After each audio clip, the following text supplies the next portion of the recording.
அன்னாள் தேவனிடத்தில் எப்படி ஜெபம் செய்தார், அவளுக்கு எப்படி தேவன் பதிலளித்தார். அன்னாள் யாரு? எல்கானாவோட மனைவி. அவள் மலடியாக இருந்தா, அவளுக்கு பிள்ளை இல்லை. எல்கானாக்கு இன்னொரு மனைவி இருக்கிறா, அவள் பேர் பெண்ணினாள், அவளுக்கு பிள்ளைகள் இருந்தார்கள். இவங்க வருஷம் கர்த்தருடைய ஆலயத்துக்கு போவாங்க, அங்கே போய் பலி செலுத்திட்டு வருவாங்க. அது அவங்களுடைய வழக்கம். அது மாதிரி இந்த தடவையும் கர்த்தருக்கு பலி செலுத்துறதுக்கு கர்த்தருடைய ஆலயத்துக்கு போகிறாங்க. அந்த இடத்துல பலி முடிஞ்சதுக்கப்புறம் எல்லாரும் சாப்பிட உட்காரும்போது எல்கானா பெண்ணினாளுக்கு, அவனுடைய மனைவிக்கும் மற்ற பிள்ளைகளுக்கும் ஒரு பங்கு கொடுக்குறான் சாப்பாடு. ஆனால் அன்னாளுக்கு மட்டும் 2 பங்கு கொடுக்குறான். ஏன்னா அன்னாளை அவன் ரொம்ப அதிகமாக நேசித்ததுனால அவளுக்கு மற்றவங்களை காட்டிலும் 2 பங்கு அதிகமாக கொடுக்குறான். இது எப்படி இருக்குன்னா, எல்லாரையும் தான் அவன் கூட ஃபேமிலி தான், ஆனால் அவன் அன்னாளை ரொம்ப நேசிக்கிறான்.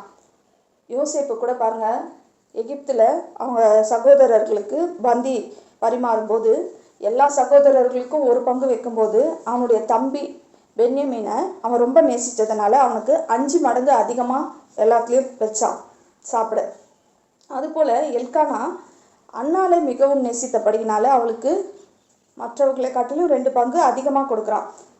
ஒரு மனுஷனே இன்னொரு மனுஷனை நேசிக்கும் போது அவனுக்கு 2 பங்கு அதிகமாக கொடுக்குறான், 5 பங்கு அதிகமாக கொடுக்குறான். அப்படி இருக்கும்போது நம்மளுடைய பரம தகப்பன் நம்மளை எந்த அளவுக்கு நேசிக்கிறாரு. அவர் நம்மளை நேசிக்கும் போது நமக்கு சாதாரணமாக சின்ன சின்ன காரியங்களை கொடுக்கறதில்ல, அவருக்கு நமக்கு பெரிய பிளெஸ்ஸிங்ஸை கொடுக்க அவர் வல்லவராக இருக்கிறார். நம்ம நேசிக்கிறாருன்னு சொன்னால் அப்போது நமக்கு ரெட்டத்தனையான நன்மையை கொடுக்க தான் அவர் விரும்புவார் இல்லையா. சாதாரண ஒரு மனுஷன் எல்கானா அவனுடைய மனைவியை அவன் ரொம்ப நேசிக்கிறதுனால மற்றவங்களை காட்டிலும் அவனுக்கு 2 பங்கு கொடுக்கும்போது தேவன் உங்களையும் என்னையும் மற்றவர்களை காட்டிலும் அளவுக்கு அதிகமாக நேசிக்கிறாருன்றது எப்படி காட்டுவார்?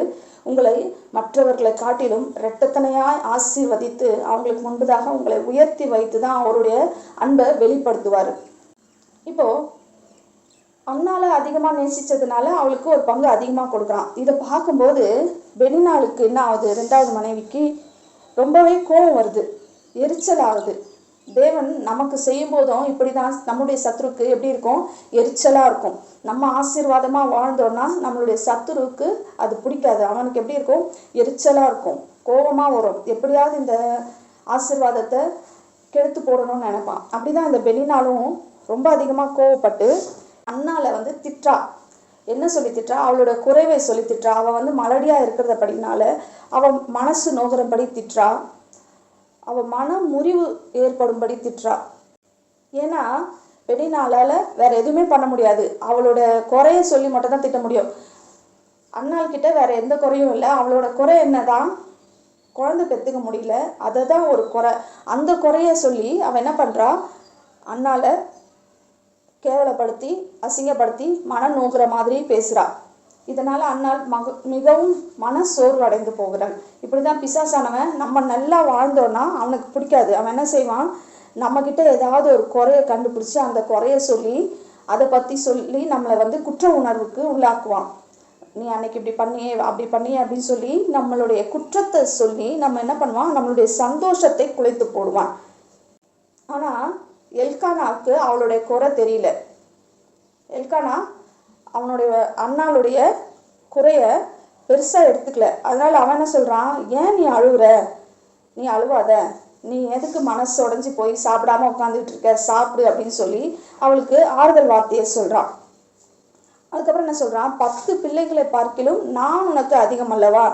ஏன்னா அவளுக்கு ரொம்ப அழுதுகிட்டே இருக்கா, அவளுக்கு இந்த டைமில் என்ன சொல்கிறதுன்னு தெரியல. அதனால அவன் இந்த மாதிரி ஒரு ஆறுதலான வார்த்தையை சொல்கிறான். நீ அழுவாத, உனக்கு நான் இருக்கிறேன், நானே உனக்கு 10 பிள்ளைக்கு சமம் அப்படின்னு சொல்லி அவளை தேற்றுக்கிறான். இப்படி தான் நம்மளுடைய சத்ரு நம்மளை குறையை சொல்லி நம்மளை திட்டும்போது நம்ம மனமுடைந்து போய் நம்ம என்ன பண்ணுறோம்? மனமுடைஞ்சு போயிடுறோம். ஒரு நிமிஷத்தில் கர்த்தர் நம்மளை எப்படி பார்க்குறாரு அப்படின்றத நம்ம மறந்துடுறோம். நம்ம எதை பிடிச்சிக்கிறோம்?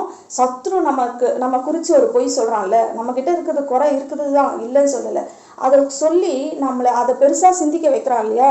அதை நம்ம அதிகமாக யோசிக்கிறதுனால நம்ம தேவனுடைய அன்பை அபத்தமாக்குறோம்ல. அப்போ நம்ம என்ன செய்யணும்? இல்லை இல்லை, நீ குறை சொல்கிற, அந்த குறை வந்து என்கிட்ட இருக்கலாம், ஆனால் என்னுடைய தேவன் என்னுடைய குறைவுகளை வந்து என்ன செய்வார், நிறைவாக்க அவர் வல்லவராக இருக்கிறார். அவர் என் மேலே அன்பு கூர்ந்தபடியினால இந்த குறையெல்லாம் அவர் நீக்கி போட வல்லவராக இருக்கிறார் அப்படின்னு சொல்லி நம்ம என்ன பண்ணணும், சத்ருவை எதிர்த்து பேசி அவனை விரட்டி அடிக்கணுமே தவிர, அண்ணாலை போல மனமுடைஞ்சு போய் அழுதுட்டு இருந்தோம்னா நம்மளுடைய சத்ரு நம்ம இன்னும் அதிகமாக மேற்கொள்ள தான் பார்ப்பான். தேவன் எப்போதுமே நம்மளுடைய குறையை சொல்லி நம்மளை அழ வைக்கவே மாட்டார். இப்போ பெண்ணிலா நெல்ற செஞ்சா அவளுடைய குறையை அவளுக்கு சொல்லி அவளை அழ வச்சுட்டா. தேவன் நம்மளுடைய குறையை சொல்லி அழ வைக்கிறவர் இல்லை, நம்மளுடைய குறையிலேருந்து எப்படி நம்மளை விடுவித்து வெளியில் கொண்டு வரணும் அப்படின்னு பார்க்குறவர். நீ இதை செய்கிற, இது தப்பு, இது மாதிரி செய்யக்கூடாது, இது தேவனுக்கு பிடிக்காத காரியம்னு சொல்லி அந்த காரியத்திலேருந்து நம்மளை வெளியே கொண்டு வரவர் தான் நம்மளுடைய தேவன். அதுதான் தேவனுடைய அன்பு. இது வந்து பிசாசுனுடைய செய்கை. நம்மளை குறைய சொல்லி திட்டி பயங்கரமாக கடிந்து கொண்டு உன்னை வந்து கடவுள் நேசிக்கவே இல்லை அப்படின்னு சொல்லி நம்மளை குறைய சொல்கிறது வந்து பிசாசின் செயல். ஆனால் தேவன் ஒருபோதும் நம்மளுடைய இருதயத்தை புண்படுத்தி அழ வைப்பதில்லை. அப்போ நம்ம நல்லா புரிஞ்சுக்கணும், எது பிசாசானுடைய செயல், எது தேவனுடைய செயல்ன்ட்டு. தேவன் எப்போதுமே நம்மளை ஆற்றி தேற்றுகிறவராக இருக்கிறார். இப்படி உங்களுடைய மனசு புண்படும்படியா உங்கள் குறையை சொல்லி பேசுனான்னு சொன்னால், அப்படிப்பட்ட சத்ருவுக்கு எதிராக என் தேவன் என்னை அன்பு கூர்ந்திருக்கிறார், அவர் என்னை அதிகமாக நேசிக்கிறார், அவர் எனக்கு எல்லாம் தர வல்லவராக இருக்கிறார், அவர் என்னுடைய குறைவை காண்பதில்லைன்னு சொல்லி அவனுக்கு எதிர்த்து நிற்கும் போது அவன் ஓடி போவான்.